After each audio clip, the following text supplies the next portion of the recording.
योगीराम सूरत कुमार, योगीराम सूरत कुमार, योगीराम सूरत कुमार जय गुरुराय।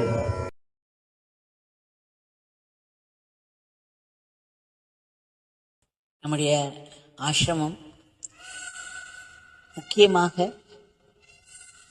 பகவானுடைய நாமத்திற்காகவும் இங்கு வரும் பக்தர்களுக்கு சேவை செய்வதற்கும் அன்னதானத்திற்கும் அத்தோடு சாது போஜனம்,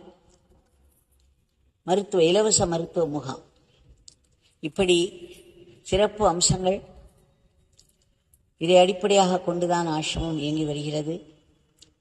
இது ஒரு பிரார்த்தனை மையமும் கூட. இங்கு சதா யார் யாரெல்லாம் என்னென்ன கஷ்டங்கள் இருக்கிறதோ அதையெல்லாம் பற்றி கடிதமாகவோ அல்லது இமெயிலோ கொடுத்து வருகிறார்கள்.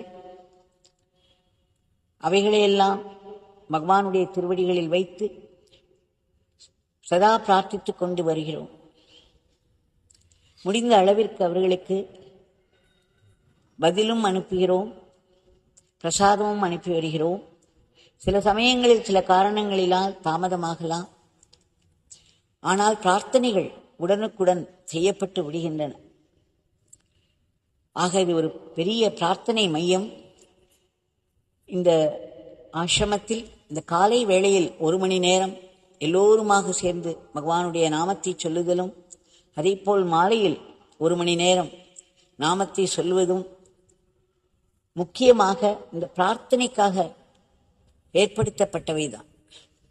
இந்த பிரார்த்தனையை முதலில் மனதில் வைத்துக் கொண்டுதான்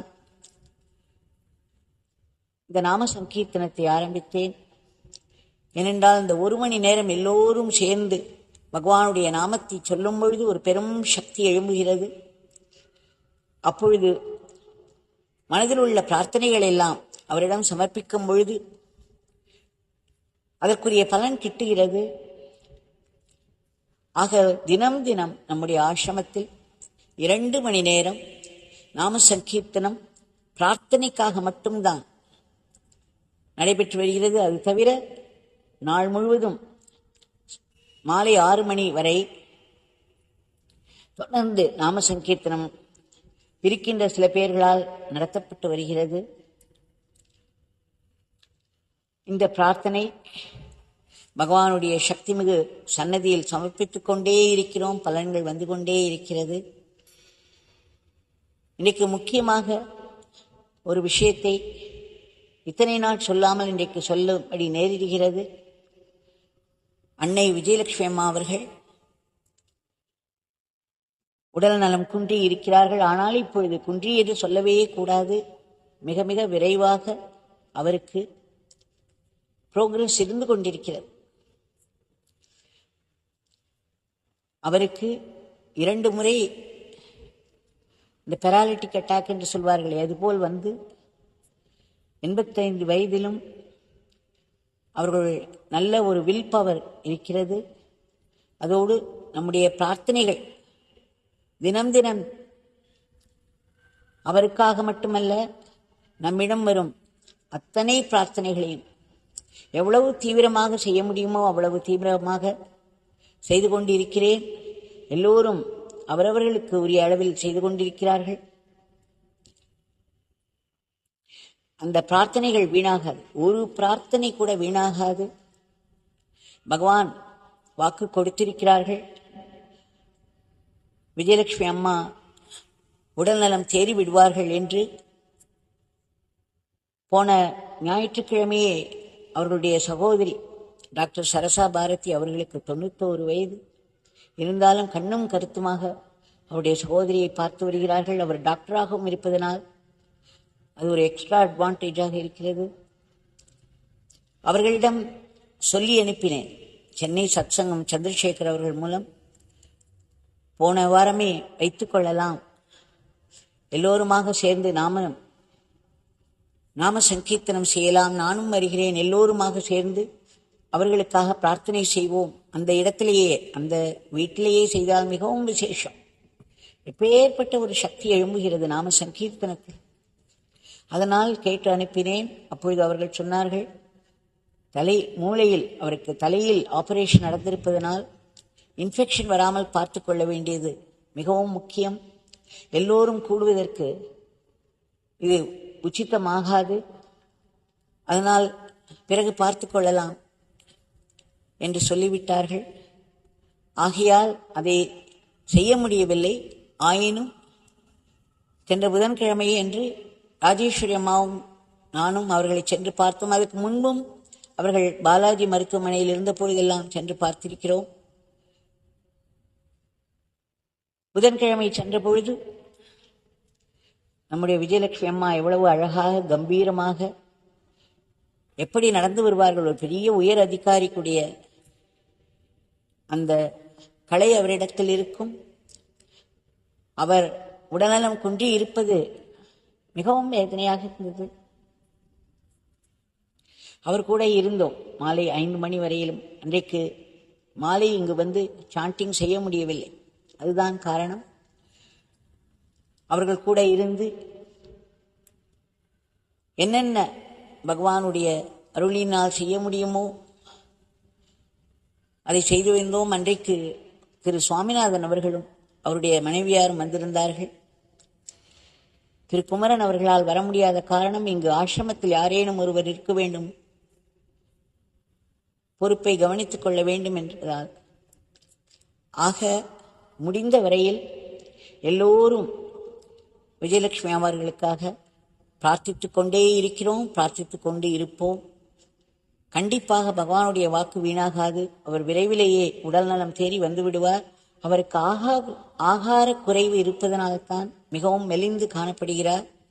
இவ்வளவு சீக்கிரம் அவருக்கு நினைவு திரும்பி வந்ததும் அவர் எழுந்து வந்து அங்கு உட்கார்ந்ததும் நேற்றைய சத்சங்கத்தில் மிகவும் ஆச்சரியத்துக்குரியவை. பகவான் அருளால் மட்டுமே இதெல்லாம் நடக்க முடியும். பகவான் அருள் எவ்வளவு விரைவாக வேலை செய்கிறது என்பதை பார்க்கிறோம். நம்முடைய பகவானை நினைத்து பாருங்கள். அவர் இறைவனுக்கு சமமாக இருந்து அத்தனை பேரையும் தாங்கிக் கொண்டிருந்தார். அவருக்கு நடக்காத கஷ்டங்களா? அவர் எத்தனை கஷ்டப்பட்டிருக்கிறார், எவ்வளவு வேதனைப்பட்டிருக்கிறார், அவருக்கு எத்தனை சித்திரவதை நடந்திருக்கிறது. ஆக எல்லோரும் எழுப்பும் ஒரு கேள்வி, பகவானுக்கு சேவை செய்து கொண்டிருந்தவர் அவருக்கு ஏன் இது வர வேண்டும்? நம்முடைய பகவானுக்கே வந்ததல்லவா? எல்லா மகாத்மாக்களும் சில சமயங்களில் உடல்நலம் குன்றிதான் இருப்பார்கள். ஆதிசங்கரர் வயிற்றுப்போக்கினால் அத்தனை கஷ்டப்பட்டார். உயிர் போகும் நிலைக்கு அவர் தள்ளப்பட்டார். அதன் பிறகு அதிலிருந்து மீண்டு வந்தார். இவையெல்லாம் நடக்கத்தான் செய்யும். ஏனென்றால் இந்த ஜென்மத்து வாழ்க்கை என்பது நம்முடைய முந்தைய ஜென்மம் முக்கால்வாசி கர்மாக்களும் பிறகு பழைய ஜென்மங்களிலிருந்து ஏதோ சில கர்மாக்களும் சேர்ந்து அதன் அடிப்படையில் ஏற்கனவே போட்ட திட்டம்தான் நம்முடைய வாழ்க்கையை நடத்தி கொண்டிருக்கிறது. நாம் பிறக்கும் பொழுதே நம்முடைய வாழ்க்கை எப்படி இருக்கும் என்ற ப்ளூ பிரிண்டோடு தான் பிறக்கிறோம். அதன்படித்தான் நடக்கும். நான் அடிக்கடி சொல்வேன் சத்சங்கத்தில், நம்முடைய வாழ்க்கை ஒரு ஃபினிஷ்டு மூவி ஸ்கிரீனில் நடந்து கொண்டிருக்கிறது, போய்கொண்டிருக்கும் ஒரு திரைப்படம். ஆக இந்த ஜென்மத்தில் நம்மை பீடிக்கும் கஷ்டங்களும் வியாதிகளும் நம்முடைய பூர்வ ஜென்மங்களுடைய கர்மாக்களின் பலன்தான். வில்லிலிருந்து விடுபட்ட அம்பு என்று மகாத்மாக்களுடைய சரீரத்தை கூட சொல்வார்கள். அதனால்தான் மகாத்மாக்களுக்கும் பிராரப்த கர்மம் என்று இருக்கிறது, அதனால்தான் அவர்களுக்கு துன்பங்கள் வருகிறது என்று. இரண்டாவது, மகாத்மாக்களை பற்றி நாம் எதுவுமே பேச முடியாது. அவரிடம் சென்று நம்முடைய பாபங்கள் அத்தனையும் அவர்கள் பாதங்களில் கொட்டுகிறோம். ஆக அவர்களுக்கு வரும் வியாதிகளோ அல்லது கஷ்டங்களோ நம்முடைய பாபத்தினுடைய பலன்கள் தான். அவர்கள் பெரும் கருணையோடு அதை ஏற்றுக்கொள்கிறார்கள். அதற்காகவே அவர்கள் வருகிறார்கள். தொண்டர்களுக்கு அவரவர்களுடைய பூர்வ ஜென்ம கர்ம வினைகளின் படிதான் கஷ்டமும் நஷ்டமும் வருகிறது. இதை ஏற்றுக்கொள்ளும் மனப்பான்மையைத்தான் நாம் பகவானிடம் கற்றுக்கொள்கிறோம். இதை எவ்வளவு தூரம் பொறுமையாக நாம் ஏற்றுக்கொள்வது, இவையெல்லாம் சோதனைகள். நம்முடைய நம்பிக்கை, பகவான் மேல் இருக்கக்கூடிய நம்பிக்கைக்கு வரக்கூடிய சோதனை. இவை ஒவ்வொன்றும் நம்மை பலப்படுத்தும், நம்முடைய நம்பிக்கையை பலப்படுத்தும். இந்த நேரங்களில் நாம் பகவானை மிகவும் இன்டென்ஸாக நினைக்க முடியும். குந்தி தேவி கேட்கிறாள் அல்லவா, எனக்கு கஷ்டங்களையே கொடு கிருஷ்ணா, அப்பொழுதுதான் உன்னை நான் நினைக்க முடியும், ஆழமாக நினைக்க முடியும் என்று. அதுபோல் நம்முடைய முன்வினை பயன்களின் பயனாக நாம் அனுபவிக்கும் கஷ்டங்களும் நஷ்டங்களும் வியாதிகளும் பகவானை குறை கூறவே கூடாது. பகவான் அதை சரி செய்வதற்காகத்தான் வந்திருக்கிறார். ஒரு பகவானிடம் நாம் அடைக்கலம் கொண்டு விட்டோமானால் 75% அவர் நம்மிடமிருந்து கர்மாக்களை உருவி விடுவார். மீதி 20-25%, இது கூட இப்படி சொல்வது தவறு, நமக்கு தெரியாது அவர் எவ்வளவு விட்டு வைக்கிறார் என்று. ஆனால் அவர் விட்டு வைப்பது நம்மை பண்படுத்துவதற்காகத்தான். அதை நாம் அனுபவித்தே தீர வேண்டும். இல்லையென்றால் அந்த கணக்கு சரிவராது. எல்லாம் கணக்கின்படிதான் நடக்கின்றன, தெய்வ கணக்கின்படிதான் நடக்கின்றது. அதனால் நாம் ஏற்கனவே பகவானிடம் அடைக்கலம் கொண்டு விட்டதால் எத்தனையோ கஷ்டங்களை நாம் அனுபவிக்காமல் போகிறோம். அதனால் நமக்கு அது பற்றி தெரிவதில்லை. நாம் அனுபவிக்கும் கஷ்டங்கள் நமக்கு, நான் அடிக்கடி சொல்வது போல், நம்மை புண்படுத்துவதற்காக அல்ல, பண்படுத்துவதற்காக வருவதுதான். நம்மால் போதனையில் புரிந்து கொள்ள முடியாததை, போதிப்பில் புரிந்து கொள்ள முடியாததை பாதிப்பில் தான் புரிந்து கொள்ள முடியும். ஆக மற்றவர்களுடைய கஷ்டங்களிலிருந்தே நாம் அதை புரிந்து கொள்ள வேண்டும். எல்லோரும் நம்மால் இயன்ற அளவுக்கு நம்முடைய பங்கை செய்வோம். நாம் பிரார்த்தித்துக் கொண்டே இருப்பதுதான் நம்முடைய பங்கு. பகவான் அவருடைய பங்கை செய்து விடுவார். அவர் வாக்கு கொடுத்திருக்கிறார். அதனால் விரைவில் அவர் உடல் நலம் தேர்வார். அவர் மட்டுமல்ல, நான் சொல்கிறேன், ஒவ்வொரு பிரார்த்தனையும் பகவானை சென்று அடைகிறது. அதற்கான பிரார்த்தனை நடக்கிறது. அதற்காகத்தான் இந்த காலை வேளை மாலை வேளையில் நடக்கும் நாம சங்கீர்த்தனம். அந்த நாம சங்கீர்த்தனத்தின் போது அத்தனை பிரார்த்தனைகளையும் பகவானுடைய திருவடிகளில் சமர்ப்பித்துக் கொண்டிருக்கிறேன். அத்தனை பேரும் சேர்ந்து சொல்லும் அந்த நாமத்தினுடைய பலன் அவர்களை சென்று அடையாமல் இருக்காது. அதற்கும் மீறிய தெய்வ செயல்கள் இருந்தால் நாம் என்ன சொல்ல முடியும்? நம்மால் முடிந்ததை மட்டும் முடிந்த அளவிற்கு திறமையாக செய்வது ஒன்றுதான் நாம் செய்ய வேண்டும். அதை மனதில் ஒரு பேர் அன்போடு அவர்களுக்கு சரியாக வேண்டும் என்ற ஒரு தீவிரத்தோடு பிரார்த்தனை செய்து கொண்டிருக்கிறோம், செய்து கொண்டே இருப்போம். தினம் தினம் பக்தர்கள் அனுப்பும் பிரார்த்தனைகள் எல்லாம் எத்தனையோ நிறைவேறுகின்றன.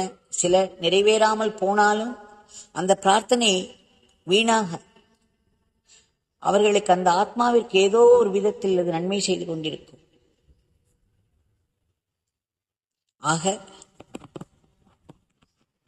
நாம் திரும்ப திரும்ப எல்லோருக்காகவும் காலையில் எழுந்த உடனேயே இந்த பிரார்த்தனையை நாம் போடலாம். யார் யாருக்கெல்லாம் எந்தெந்த கஷ்டங்கள் வருகிறதோ, நஷ்டங்கள் வருகிறதோ, அவை நீங்கி அவர்கள் நலமாக இருக்க வேண்டும் என்ற பிரார்த்தனை. இதை நான் என்னுடைய தின பிரார்த்தனை நாம் எல்லோரும் சேர்ந்து செய்து கொள்கிறோம், அந்த பிரார்த்தனையில் கொண்டு வருகிறேன். அதே சமயம் இண்டிவிஜுவல் பிரார்த்தனைகளையும் செய்து வருகிறோம், தீவிரமாக செய்து வருகிறோம். அன்போடு அவர்களுக்கு நலம் சேர வேண்டும் என்ற தீவிரத்தில் செய்கிறோம். அதனால் எல்லோரும் சுமாக சேர்ந்து பிரார்த்தித்துக் கொண்டே இருப்போம், எல்லோருடைய நலத்திற்காக. இன்றைய பிரார்த்தனை இது உலகத்திற்காக ஏற்பட்ட பிரார்த்தனை. இந்த உலகத்திற்கு இப்பொழுது இந்த பிரார்த்தனைகள் தேவையாக இருக்கிறது. இந்த உலகம் மாயா உலகம் என்றாலும் நமக்கு இது உண்மையாகத்தானே இருக்கிறது. ஒரு வலி வரும்பொழுது அது மாயை வலி என்று சொல்ல முடியுமா? ஆனானப்பட்ட தோத்தாபுரி அவர்களே, வயிற்று வலி வந்து பிறகுதான் சக்தியின் வெளிப்பாடை ஒப்புக்கொள்கிறார். ஆக இந்த உலகம் மாயையாக இருந்தாலும் நம்மை பொறுத்தவரை நம்முடைய நிலையில் இது மிகவும் உண்மையாக இருப்பதனால் இந்த பிரார்த்தனைகளுக்கும் தேவை இருக்கிறது. இந்த பிரார்த்தனைகளால் ஏற்படும் நலத்திற்கும் தேவை இருக்கிறது. அவைகளுக்கெல்லாம் ஒரு பங்கு அந்த இறைவனின் திட்டத்தில் இருக்கிறது. பகவான் தங்களிடம் மீண்டும் மீண்டும் வேண்டிக் கொள்கிறோம், கோட்டி கோட்டி முறை வேண்டிக் கொள்கிறோம். தாங்கள் பெரும் கருணையோடு உடனடியாக குறுக்கிட்டு இந்த உலகத்தின் போக்கை முற்றிலும் மாற்ற வேண்டும். இப்பொழுது மிகவும் பகையுணர்ச்சியும் தவறாக புரிந்து கொள்ளுதலும் வன்முறையும் தலையோங்கி இருக்கிறது. பிரபஞ்சத்தின் நாயகனாக தாங்கள் அமைதி, சமாதானம், ஒற்றுமை, ஒழுங்கு, கட்டுப்பாடு, நல்லிணக்கம் இவற்றை மக்களுடைய வாழ்க்கையில்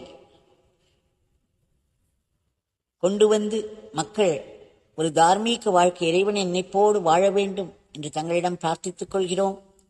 ஏற்கனவே நடந்து கொண்டிருக்கும் வன்முறை போர்கள் எல்லாம் தாங்கள் நிறுத்தி அமைதியும் சமாதானமும் நிலவச் செய்ய வேண்டும் என்று வேண்டிக் கொள்கிறோம். இந்த உலகத்தையே தாங்கள் ஆசீர்வாதம் செய்து யாருடைய மனத்திலும் பகையுணர்ச்சியோ போர் என்ற எண்ணமோ எழாமல் காக்க வேண்டும் என்று வேண்டிக் கொள்கிறோம். இதற்கும் மேலே திடும் திடும் என்று வந்து நம்மை தாக்கும் கொடிய நோய்கள், இயற்கையின் சீற்றங்கள், கோர விபத்துக்கள் இவற்றை கட்டுக்குள் வைக்க வேண்டும். இதற்கும் மேலே மக்களுடைய மனதிலே புகுந்து ராட்சச எண்ணங்களை, எதிர்மறை எண்ணங்களை எல்லாம் தாங்கள் அழித்து நல்ல சிந்தனைகளை கொண்டு வர வேண்டும். இந்த உலகத்தில் எந்த நாட்டைச் சேர்ந்தவர்களானாலும் எந்த மதத்தை தழுவினவர்களானாலும் அவர்கள் எல்லோருமே ஏதேதோ துன்பங்களிலும் துயரங்களிலும் சிக்கிக்கொண்டு உதவியின்றி பாதுகாப்பின்றி தவித்து வருகிறார்கள். இதற்கு காரணம் அந்த கர்ம விதிதான். இந்த கர்ம விதி என்பது இறைவனுடைய நீதி. அது மிகவும் துல்லியமாக இருக்கும், கடுமையாக செயல்படும். அவதார புருஷர்களை கூட விட்டு வைக்காது. ஏற்கனவே சொல்லியிருக்கிறேன், ராமபிரான் ராவணன் உடைய தந்தை பிராமணர், வேதம் ஓதுபவர், ஆனால் தாய் ஒரு ராட்சசி. அதனால்தான் அவருக்கு அந்த ராட்சச குணங்களும் சேர்ந்து இருந்தது. ஆயினும் அவரை கொன்ற பாபத்துக்காக ஸ்ரீராமன் பிராயஷ்சித்தம் செய்ய நேர்ந்தது. அதே போல் கிருஷ்ண பரமாத்மா நரகாசுரனை கொன்ற பொழுது அவன் மிகப்பெரிய வீரனா. பாமாதேவியின் மூலம் அவரை கொண்டதற்கான அந்த பாபத்திற்கு அவர் பிராயஷ்சித்தம் செய்ய நேர்ந்தது என்று புராண கதைகள் கூறுகின்றன. ஆக இந்த கர்ம விதியானது யாரையுமே விட்டு வைப்பதில்லை. ஆயினும் கடவுள் காரணமற்ற கருணை என்ற ஒன்றை வைத்திருக்கிறார். அது அவருடைய பெயர் அன்பினாலும் தயாள குணத்தாலும் நமக்கு கிடைத்திருக்கிறது. அவரிடம் வேண்டிக் கொள்வோம். அவருடைய கருணையானது எல்லாவற்றையும் தாண்டி இந்த உலகத்தில் யார் யாரெல்லாம் ஏதேதோ துன்பங்களிலும் துயரங்களிலும் வியாதிகளிலும் சிக்கி தவித்துக் கொண்டிருக்கிறார்களோ அவர்களையெல்லாம் எட்டி அவர்களுக்கு அதிலிருந்து ஒரு மீட்பு ஏற்பட்டு உயர்நிலை அடைய வேண்டும் என்று வேண்டிக் கொள்கிறோம். சுயநலமின்றி மற்றவர்களுக்காக எப்பொழுதும் உழைத்துக் கொண்டிருக்கும் நல்ல ஆத்மாக்களை பழி பாவங்களிலிருந்து தாங்கள் காப்பாற்ற வேண்டும் என்று வேண்டிக் கொள்கிறோம். நாட்டின் பொருளாதாரத்திற்கு ஒரு பெரிய ஏற்றத்தை தர வேண்டும். நாடு பல துறைகளிலும் சிறப்பாக முன்னேறி உன்னத நிலையில் விஸ்வகுருவாக இருந்து இந்த உலகத்தையே தர்மத்தின் வழியில் நடத்தி செல்ல வேண்டும் என்று வேண்டிக் கொள்கிறோம். தங்களுடைய திவ்யமங்கள நாமத்தை நாங்கள் இடைவிடாது சொல்ல வேண்டும், ஆனந்தமாக சொல்ல வேண்டும். தங்களுடைய லீலைகளையும் உபதேசங்களையும் திரும்ப திரும்ப மனதிற்கு கொண்டு வந்து அசை போட்டு அதை ஆத்மசக்தியாக மாற்றிக்கொள்ள வேண்டும். தங்களுடைய கைகளிலே நாங்கள் சாத்வீக கருவிகளாக மட்டுமே இயங்க வேண்டும். தப்பித்தவரை கூட ராட்சச கருவிகளாக ஆகிவிடக்கூடாது. எங்களுடைய அன்றாட வாழ்க்கையை தங்களுக்கு அர்ப்பணமாக செய்து வர வேண்டும். மாயையின் பிடிக்குள் சிக்கிவிடக்கூடாது. எங்களுடைய பேரானந்த பிரம்மானந்த நிலை எங்களுக்கும் கிட்ட வேண்டும். அதற்கு எங்கள் மனம் தூய்மையாக வேண்டும் அல்லவா? இப்பொழுது மனதிலே ஆசா பாசங்கள் காடு போல் மண்டி கிடக்கிறது. பூர்வ ஜென்ம வாசனைகள் நிரம்பியிருக்கிறது. அதனால் என்னாகிறது? திடும் திடும் என்று இந்த கொடிய பயம், விஷம் போன்ற கோபம், நம்மையே அழித்து விடக்கூடிய பொறாமை, பழிவாங்குதல், காமம், எதற்கெடுத்தாலும் கவலைப்படுதல், துக்கம் கொண்டாடுதல், இப்படி பல உணர்ச்சிகளால் நாம் அலைக்கழிக்கப்பட்டு மன உளைச்சலுக்கு ஆளாகி மருந்தில் வாழ்க்கை கழிகிறது. ஆனால் நம்முடைய பகவான் திரும்ப திரும்ப திரும்ப இறைவனுடைய நாமத்தை போன்ற ஒரு வல்லமை மிக்க ஆயுதம் கிடையாது. அது நம்முடைய எல்லா பாபங்களையும் அழிக்க வல்லது, மனதில் உள்ள வாசனைகளையும் சேர்த்து அழிக்க வல்லது, மீண்டும் பாபம் செய்யாமல் தடுக்க வல்லது என்றெல்லாம் சொல்லியிருக்கிறார். அவருடைய திவ்யமங்கள நாமத்தில் நாங்கள் அடைக்கலம் கொண்டு பகவான் எங்களுக்கு விரைவிலேயே மன தூய்மை கிட்ட வேண்டும் என்று தங்களிடம் பிரார்த்தித்துக் கொள்கிறோம். இந்த உலகத்தில் நாங்கள் எங்கே இருந்தாலும், எந்த காரியம் கையிலிருந்து விழுந்தாலும் அவையெல்லாம் தங்களுடைய வேலை, தாங்கள் ஒருவர் தான் இருக்கிறீர்கள், வேறு எதுவும் இல்லை, எவரும் இல்லை என்று தாங்கள் சொல்லியிருக்கிறீர்கள். அந்த தங்களுடைய வேலையாக அதை பார்த்து அதை தங்களுடைய சேவையாக ஆனந்தமாக செய்து, போட்டி பொறாமை பொச்சரிப்பின்றி செய்து அதை ஆத்மசக்தியாக நாங்கள் மாற்றிக்கொள்ள வேண்டும். இதற்கு தாங்கள் அருள வேண்டும். மேலும் வாழ்க்கை என்ன கொண்டு வந்து கொடுக்கிறதோ, சுகமோ துக்கமோ, தங்களுடைய சங்கல்பத்தினால் நேருகிறது. ஆனால் அந்த தங்களுடைய சங்கல்பம் எங்களுடைய கர்மவினை பயனாக செயல்படுகிறது. ஆயினும் அது தங்களிடமிருந்து வருவதனால் அதில் கண்டிப்பாக ஒரு ஆசீர்வாதத்தை வைத்துக் கொடுக்கிறீர்கள். இதை நாங்கள் உணர வேண்டும்.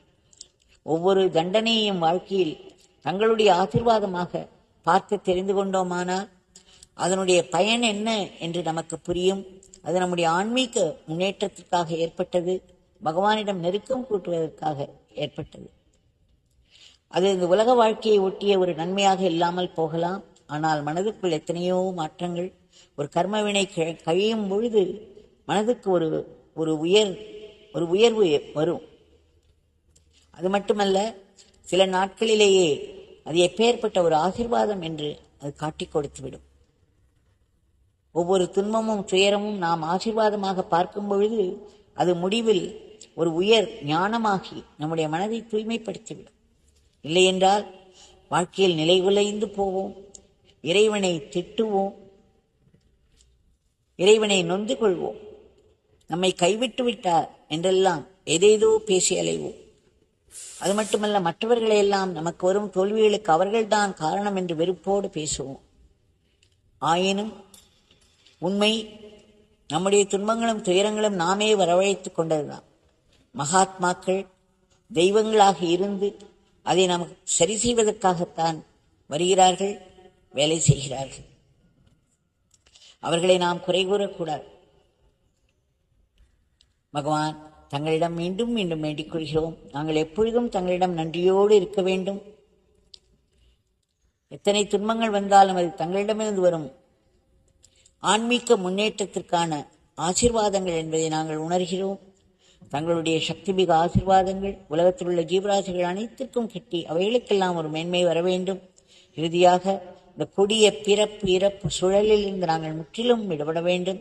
இதற்கு அடிப்படை காரணமாக இருக்கக்கூடிய அகம்பாவத்தை தாங்கள் அகற்றி ஆத்மா பாவத்தை ஓங்கச் செய்து மரணமில்லா பெருவாழ்வு எல்லோருக்கும் கிட்டுவதற்காக அருள வேண்டும் என்ற ஆத்மாத்மாயை மீண்டும் மீண்டும் மீண்டும் வேண்டிக் கொள்கிறோம். வேண்டிக் கொண்டே இருப்போம். ஜெய் ஸ்ரீராம்.